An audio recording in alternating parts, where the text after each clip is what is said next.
thrilled to have my friend Maggie on this week's episode of Garage Sales Unhinged. Maggie is the owner of the Resale Rebel. It's a resale company that specializes in vintage fashion. Maggie shares her experience running a resale business and gives a lot of great advice for others that are considering doing the same. Check out the episode. Welcome to Garage Sales Unhinged. Where the characters are as quirky as the vines. I'm Julie. And I'm Jake. Join us as we dive into the wild world of garage sales, yard sales, estate sales, and anywhere secondhand sales are happening. From bizarre bargains to hilarious haggles. You won't believe the stories we've got lined up. Let's get unhinged. Okay, so tell me how you got into this world. How long ago did you get started, and what caused your interest to say, I bet I could buy that and then resell it and make some money off of it? So I've always wanted to do it. It's always been for probably the past 15 years. I've been on eBay for probably 15 or 20 years, a long time. So it's always been something that's been interesting to me. But I still am in a very high demand corporate role. So it's been, difficult up until now to sort of balance both things. So my grandmother passed away about 6 years ago, maybe 5 years ago. And she was a fashionista and she didn't throw anything away. So when she passed away, I went through her closet. I'm going to ask a clarifying question. Yeah. Was she a hoarding fashionista? Yes, 1000%. Okay. That kind of gives a negative connotation versus, in my mind's eye, of someone that has a McMansion and every closet is full of designer clothes, but everything's organized and everything like that. But your grandma she liked to collect pretty things, but maybe didn't have it all organized. It was not necessarily organized. So most of it, where I sort of stumbled across the gold mine was at her lake house. So she did not throw anything out from the 1960s, late 60s, 70s, 80s on. Oh, wow. So when I went to go clean out the lake house, I was like, oh my God, look at these things. This is amazing. But it wasn't until I stumbled across a 1950s bathing suit. It was in terrible shape. It was riddled in oxidation, right? So there was lots of rust looking stuff all over it. But it was 1950s. It had this gold metallic all over it. It was amazing. And I took an interest in trying to restore this thing. And I did. I figured out how to restore it, bring it back to life, and I sold it for $400. Okay, hold on. I didn't even know that you could restore swimming suits, but I'm assuming that this, and in the UK they call it a swimming costume. I'm assuming that the swimming costume, did it have elastic in it? It did. And I'm sure over time it had not rotted. The elastic was still pristine. It had just it had oxidized over time. Okay. So it just looked like a rust-filled bathing suit. So there's this amazing stuff out there. It's called Retro Clean. And there's variations of it. There's restoration now. Lots of people have gotten into the sodium perborate business because it's a really effective cleaner and it's not as harsh as bleach. So I call it my dirty soup. I turn Next time you invite me over for dinner, Maggie, you'll be like, wait, what are we having? Because I'm going to make sure it's not that. It's not dirty soup. Yeah. So I put it in my bathtub and I fill it full of Retro Clean and I dunk all of my really old pieces that are filled with oxidation into that dirty soup and it restores it back to life. That's fantastic. I've had some failures. I'm not going to lie. I've done the thing and I've ruined pieces. This is not a perfect business, right? So you're dealing with really old garments, some that are very delicate, but this bathing suit cleaned up beautifully. It was amazing. So that opened my eyes to the value of vintage clothing. Yeah. And from there I was hooked. So through COVID, I built my business because I had all this downtime and apparently people had all this disposable income. And I was like, I'm going to take advantage of that. So I learned the business through COVID. I took Well, great partners and friends. What's that? well, I was going to say, and it may not be that, yes, people had disposable income, but also during the pandemic of like, there is retail therapy. And whenever Yes. you can't go like go out and if stores Yes. are closed or whatever it is, I imagine what you were providing people was like one, access to some really cool items that not everyone gets access to, and Yep. two, from the comfort of their own couch. That's right.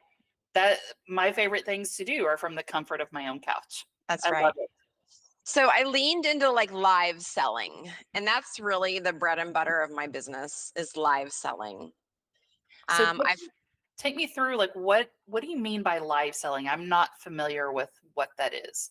So I sell on two different platforms. I sell on Facebook in a group called Vintage Clothing and Accessories, VCA Live. And so, and I also sell on Whatnot, but that's been a little bit more recent. So Facebook was where I got started. There was a group called Vintage Boss Babes that really was like the pioneer over on Facebook of like vintage live selling. So basically what you do is you turn your camera on and like we are talking here, except you're live to, hundreds, thousands of people. And you show your item and that item, you assign a number to it. And so there's a bot, like a robot in the background, and someone will say sold number, blah, blah, blah. And then it automatically gets captured. And then I do all the invoicing if it's for Facebook. Whatnot takes care of all that for me as soon as it's more of an auction format on Whatnot.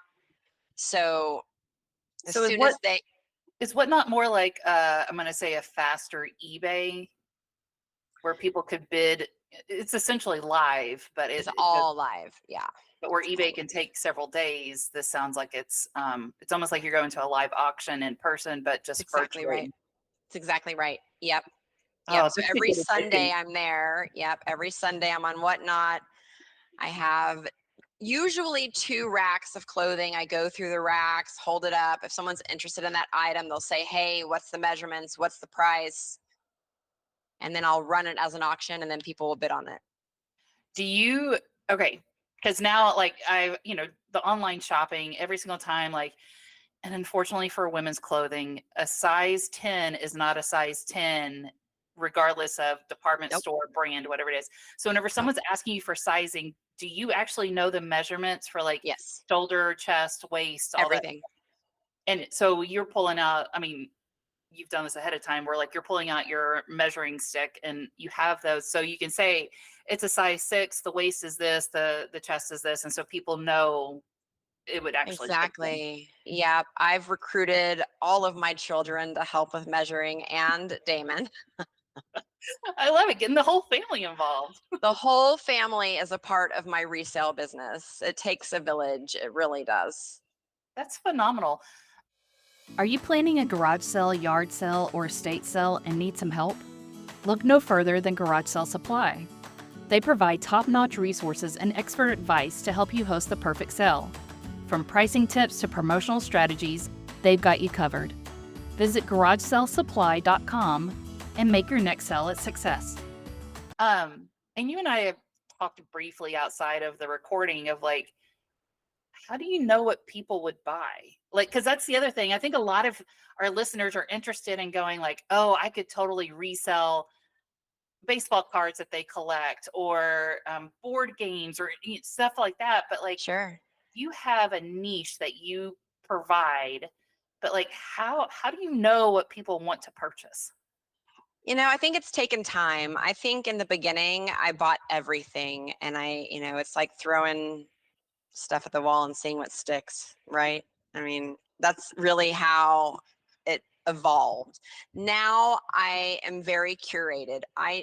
When I go out sourcing, I usually have a customer in mind when I pick something up, or I know that it fits what really sells for me. So Mhm. what really sells for me is going to be like 60s and 70s, really loud prints, great patterns. I sell a lot of like caftans, a Really? lot of jumpsuits, a lot of muumuus, a lot of things like that, a lot of like psychedelic dresses.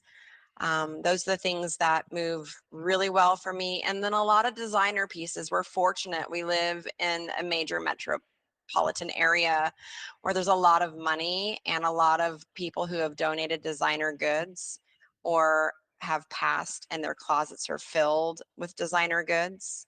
Yeah. Um, I've gotten to the point where some people know me and I'll get messages and phone calls. Hey, my friend, like today I got a message. Hey, my friend is moving out of the country. They'd like for you to come and take a look at their closet. Oh, that's So, fantastic. mm-hmm. Well, So, one of the things I was talking to my brother Jake about was like, whenever you go to a yard sale, an estate sale, and you find something you like there and it's not a size that fits you, they don't have extras. It's not like you're going to a big no, department store and they don't have it in every single size. And I think what you provide, and especially the people that, um, your repeat customers, they can work with you and be like, hey, Maggie, I'm this size and I'm looking for this color. And now I'm like, Maggie, you might start seeing me on Whatnot on Sundays because now I'm really interested in going, because that's the other thing. Like, I want to own unique pieces, yeah, but I also don't like, I don't want to drive all over the Metroplex to try to find one thing. Like, that's a lot of gas right. and a lot of That's right. time. It And is. having someone like you that can go through, hard to find closets of people and estate sales and find, Yeah, and also, I think one of the things that you do is that you can pinpoint what is actually vintage and what looks vintage. that's right. So can you talk a little bit about like what are some what are some key things to you of if you look at something going that's not vintage? The way it feels. So there's lots of different polyesters in this world, but a vintage polyester feels differently. A vintage silk feels differently. So for me, it's a lot of by the touch, and that just comes with experience. And then also the silhouettes of the garments, right? So you'll see very traditional silhouettes, and you're like, that's a 1950s dress. Now, Mhm. there are modern remakes of those same silhouettes. So I go back to what is the zipper like? What do the seams look like? Right? What materials are they using to create that garment? What you do is such an art and a science. Like you're a detective of vintage and going, hey, listen, if I'm gonna purchase this thing to know I'm gonna resell it, your brand, your reputation's behind the things that you're selling too. And the people that purchase it, they're purchasing it because of the authenticity of the vintage piece. So That's uh, right. you could probably do like a whole series of how to find these types of things for people that love to go to these secondhand sales on the weekend to hopefully find their own hidden treasure if they can't catch you on the Facebook Live or whatnot. So, Yeah, for sure. I mean, I will say it has become more and more difficult to find the rare, scarce gems out there. Like today, for example, when I saw there were 6 pieces and I wanted them very badly, but I've got a demanding corporate job. I'm not going to take away from that. I literally had an hour, 1 hour on my lunch hour to get across town and back. And I mean, I was pumped. I was so pumped, but I also knew that when I got there, it could be gone yeah. because they were fabulous. And there's lots of people who have decided they want to be resellers. And that's okay. But the competition is more intense now. Yeah. Well, so let's talk about the actual business side of reselling. Let's Yep. say that you go to this estate sale, you're able to purchase a couple of these items and you want to resell them. Whenever you go to maybe haggle with the price or the price that you want to pay, do you have in the back of your mind of going, hey, listen, I need to get this at this dollar amount so I can make 3x 1000%. on it? So like Yes. one, you're going in with what you know that you can resell it for. Yep. But you have a target markup in your mind of what you want to get this item at? So certain pieces will dictate different prices, right? So for me, I know when I buy a piece what I want for it. So I'm never going in blind, like I don't really know what I can get for this, so I'm just going to blindly pay for it. I think that's a really dangerous place to be in when you're just blindly buying and you don't understand the value and what it's worth. So I feel like I go in most of the time very educated in what I'm buying. Now I have taken chances and I've taken risks, and sometimes I've been burned and sometimes I've been happily surprised. But I feel like over time and through experience and sometimes by failure, you learn lessons that you take with you forward, and it allows you to buy smarter next time. But, you know, there are some pieces that I buy where my markup is not 3 times. It's not 2 times. Maybe it's I'm gonna make $100 on it. I'm gonna make $50 on it. And that's okay with me because that piece is so fabulous. I want that piece associated with my brand. Yeah. So I'm willing to take less of a margin because that piece is so good. You know that, and I think this is this is not only are there a lot of differences between us because you're just a fabulous person, but if I were to go out to try to do what you do, I think I let the emotion of trying to get the deal get in the way of running a business. So you have a passion for vintage fashion, but you're also business minded of, hey, I got to make money on this. I'm building a reputation. I'm building a brand. And me, I would just be like, man, I'm trying to haggle them down. And at this point, I'm so invested in the haggle that I might not care if what I'm doing is actually getting me, the margins I want to resell something. So Yeah. I don't think reselling is for everyone. Is clearly I'm not one of those people that could resell because emotion gets involved in the game of haggling.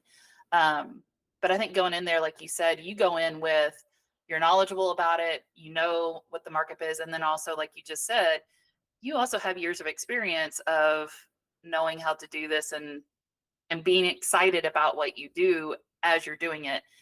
I think you're also pretty savvy of if they're not willing to come to a price that would benefit you, I think you would also be the knowledgeable person, be like, okay, and walk away from it. Yeah, it's hard to walk away sometimes. I mean, I've come into contact with just amazing pieces, but they want too much for it, and there's just no way, like I'm not going to bite off that much of an investment when I'm not super sure that I can make some money on it, like I think that's really dangerous. And I think that especially new resellers, they may overpay for some pieces because they just don't really know what they can actually get. They'll see it listed on eBay for this price, but they don't understand there's more to the story than just what it's listed for. Yeah, that is super good advice. Also, you do the reselling as an actual business. You have an I LLC. do. I do. And I think there's a lot of people out there that are like, hey, I'm going to purchase this and then resell it. And in my research on all secondhand sales is if you sell something for greater than what you purchased it for, you have to pay sales tax on that. 1000%. You should, So, yeah, you should basically put 30% of that to the side and say bye-bye. well, and I mean, I want people to understand this is a business. It's legit. Yes. But, you pay your taxes just like we all do. Yep. And for those that are out there that are thinking about like, hey, I have an eye for collectibles and things like that, and I want to resell it, go through the process of looking at how to set up a business and think about the taxes. And so the other thing, the cool thing is too, what you can do as a business versus what you can do as an individual selling item. So this is not, you're not doing a garage sale, you're not doing a yard sale. This is online selling, reselling. Yep. But but with the benefits as a company, like what kind of benefits do you get as a reseller, knowing you have to pay taxes, knowing you got some business expenses? What's the benefit of doing it as a legit company versus under the table black market selling of resale stuff? So there's a few benefits. First of all, you have the protections of having an LLC, right? The liability protection. That's the biggest thing. Depending on what you're reselling, there could be liability when you sell it, Yeah, right? good point. Let's just pretend you sell somebody a microwave and that microwave explodes in their kitchen and burns their house down. That's a huge liability, Yeah, no, thank you. I don't want that. right? So an LLC deflects that personal responsibility off you and onto the corporation. So that's the number one benefit. The number two benefit is you have the ability to not pay sales tax on the items that you're purchasing. So you can get a reseller's tax certificate you can show when you check out. You don't have to pay sales tax. And then, of course, you have the ability to open up a business credit card, a business checking account, and it just keeps the entity separate from your personal. Proper record keeping is probably the most important thing to do as a small business. So being savvy in Excel, being able to keep track of what you paid for an item, what you resold that item for, what the fees associated with that item were. So you know your true profit. So you're not overpaying or underpaying your tax liability. You've done this a while. You're pretty knowledgeable about this stuff. I've done it a little bit. Yeah, I have. Well, let's say that we have a listener out there that, you haven't scared them away. They're still eager to do this. They go through the process of setting up their own LLC. They're going to move forward with this. How do you market yourself? You've been in the business a while. You said that you started out on eBay. How do you start to build a community, build a following so people know, oh, Maggie's going to be selling on Sunday and I need to be there? Where do you start? So for me, it was because Whatnot is the most recent platform that I've jumped into, I'll talk a little bit about that one. So for me, it was about supporting current sellers, building relationships with current sellers, engaging, commenting in their sales, letting people know who you are. I think just visibility and awareness of who you are, what your brand is, what you stand for, and supporting other people, because then you start to build your network and people start to recognize just who you are. And then you can start selling. I think, to start selling cold without having any sort of relationships with anybody out there, I think is more difficult. I think it's easier when you have a support system of people who know you, like you, want to buy from you. I don't know, 25 years ago, 20 years ago, I did a sales class, the Sandler sales method. Mm-hmm. I don't know if you're familiar, I'm but familiar. yeah, so people buy from people they like, and people buy from people who are like them. So incorporating some of those techniques into the business, I think have been really helpful for me in just trying to get out there and be known, show people who I am. If they like me, awesome. If they don't, they can keep on moving. But I think, just allowing people the opportunity to get to know you and the human that you are, not the business you are, not none of that. It's the human you are, so that people can get to know you and trust you. People need to trust the people that they're spending money with. And I'm asking people a lot of the time to spend a lot of money with me. And so if they don't trust me, the rest doesn't matter. Yeah. You also said a good point, and for those that are interested in starting this, really bringing home of not everyone is your customer. So It's like you were true. saying, you're going to sell to people that are similar to you. They have similar taste. I mean, you're essentially buying things that you would enjoy having and they would enjoy having. But that doesn't mean that a cute romper is going to be something that Roger is super excited about. So, Yeah. I think just having that in mind is like, not everyone is your customer, and that's okay. And that's totally okay. Yeah. I mean, I think it's important to know who you're shopping for. You cannot please everybody. Yeah. And that's exhausting. Don't do that, folks. It is exhausting. I think I tried to do that in the very beginning. I literally would just buy everything because I didn't know what was going to work. And it's taken several years to sort of hone in on the things that work for me. Anything else that you want to share with our listeners about the resale world or things that you find fascinating in the vintage fashion world? So, two things. And then I want to talk a little bit about horror stories. Yes, I'm all for the horror stories. I Yeah, almost said horror stories, but it's horror. not horror stories.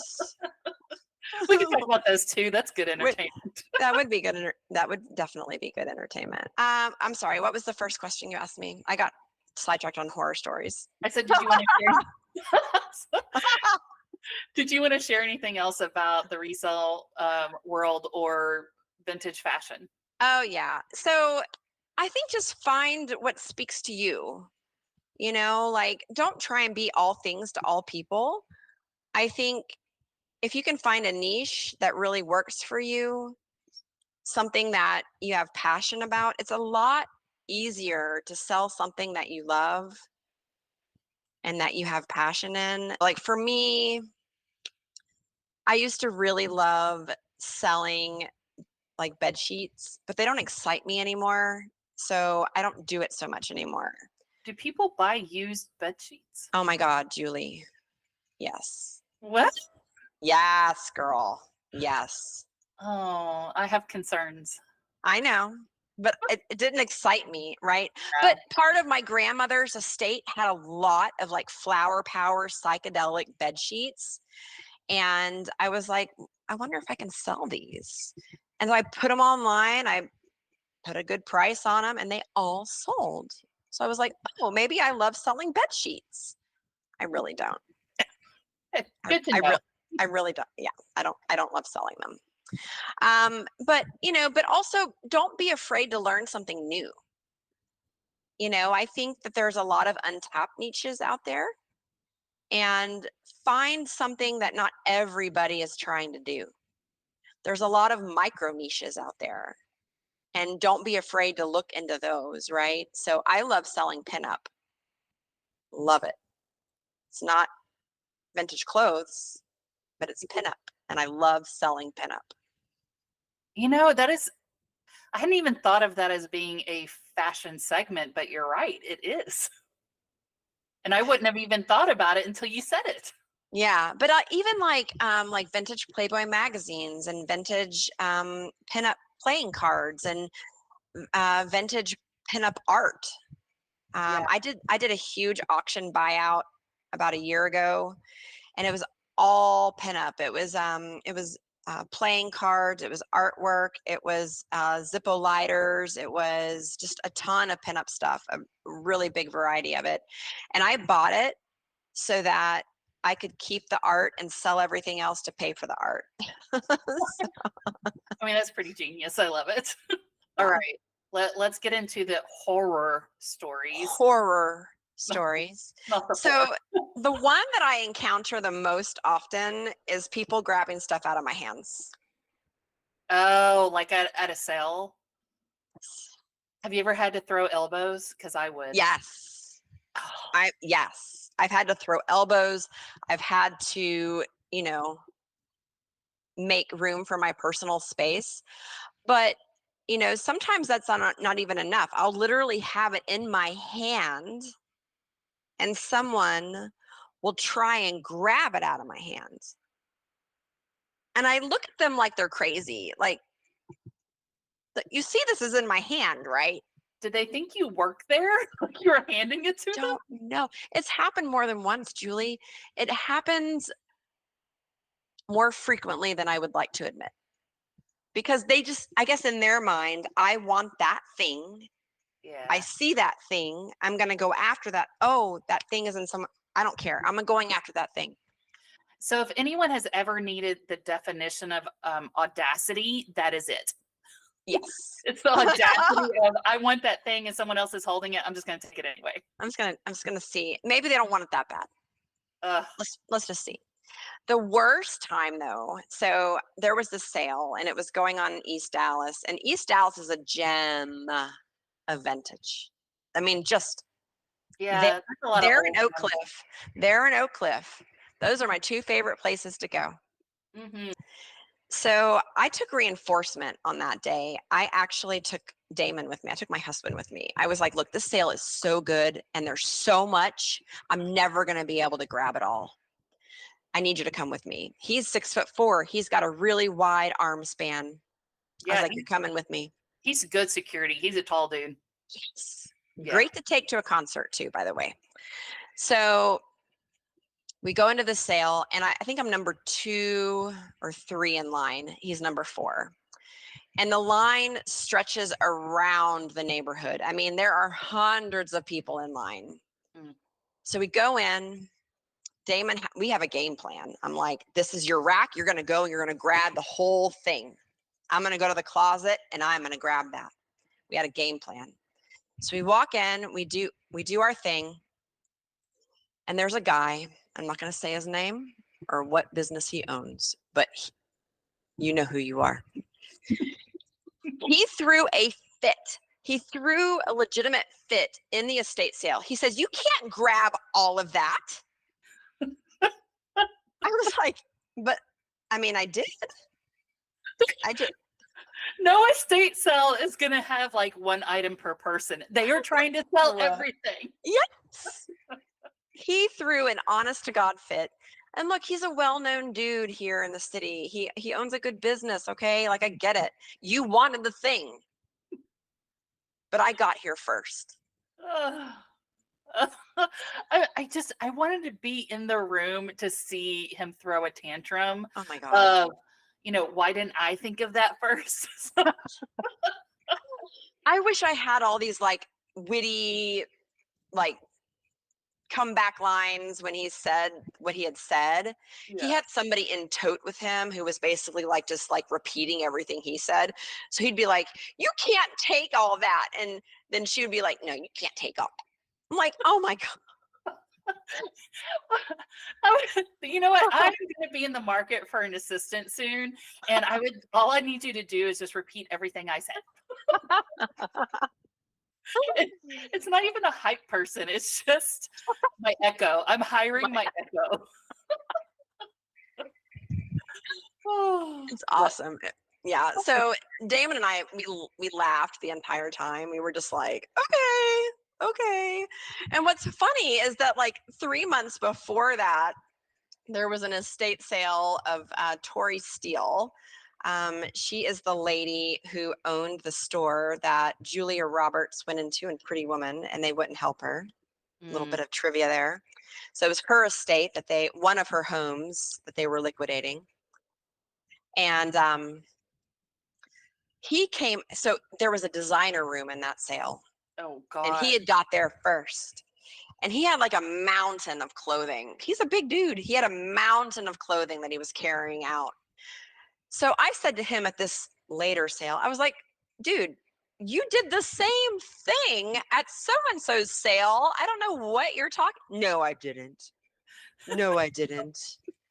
Can't believe you took them all. Can't believe you took everything. I was like, well, next time you'll get here earlier. Yeah. Send your echo ahead of you and save your spot in line. Now I just want to go to estate sales just to people watch. Like, now I'm not here to buy anything. I'm just going to hang out in the bedrooms, hang out in the designer room. Now that I know that that's an actual room in a house. There is. Yeah.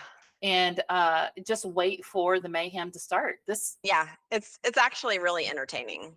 It's entertaining. People get really emotional when it comes to money. So yeah.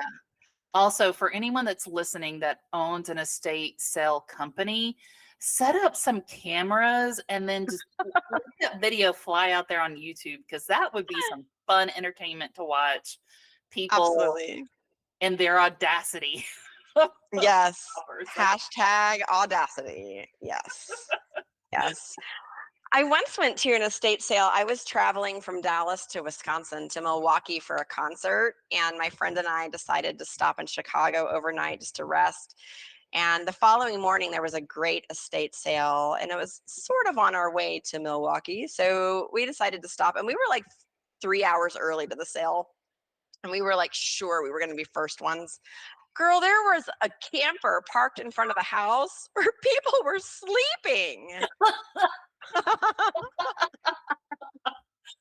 oh my God. I mean, like, I would expect that for a concert. I would, something like that.